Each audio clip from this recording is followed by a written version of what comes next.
This section deals with the nonverbal communication portion, the power of presence. Don't underestimate the power of presence. Before you speak, you are communicating by nonverbal actions what you are and what you represent. Many people will draw conclusions about you on your presence in the first 10 seconds of them seeing you, because we live in a very superficial society and people are judgmental about what they see. That's just the world we live in. So it's very important that your presence matters. Your professional aura, your image, your attire, the way you carry yourself. Do not underestimate the power of presence. One of the most intriguing classes I've taken in college over the years was a woman's study. Believe it or not, it was a woman's study class. And now, why was I in a woman's study class? And they taught a lot about aura. First of all, when I took the concept, I hated going to the class. What I got to go to a women's study class for? And I was freshman year in college, couldn't stand it. I'm like, I got to go in this class. Then I get into this class, it's the auditorium full of females. Now, then my attitude changed. All of a sudden, I look around, hey, I was in good company. I said, this ain't so bad.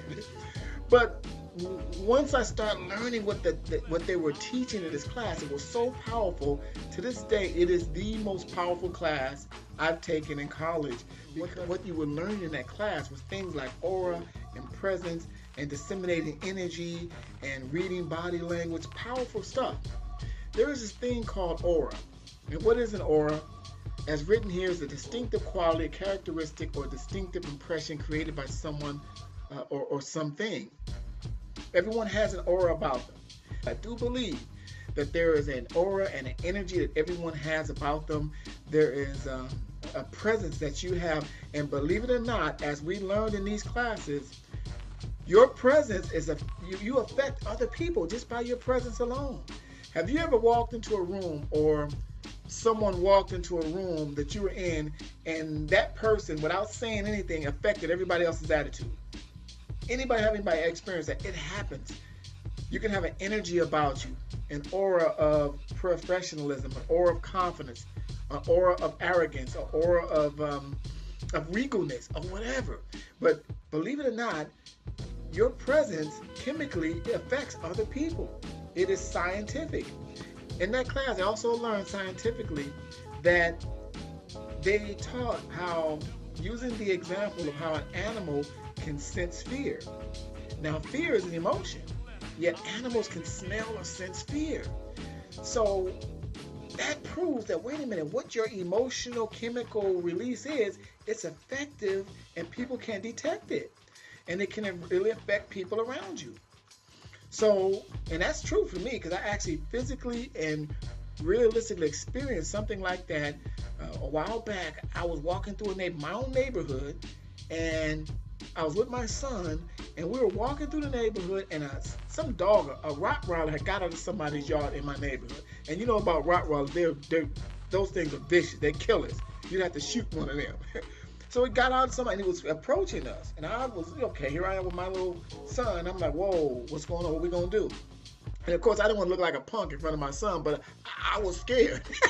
So I'm looking at him like, which way you going to run? So I don't run you over. But and I tried to make my face mean. I tried to stand my ground. No matter what, as ugly as I made my face look, that dog knew I was scared, and he kept coming. The uglier I made my face look, the more he growled. He knew I was scared. I couldn't hide it. It was reaping out of me. So we walked right around and eased our way out of that situation.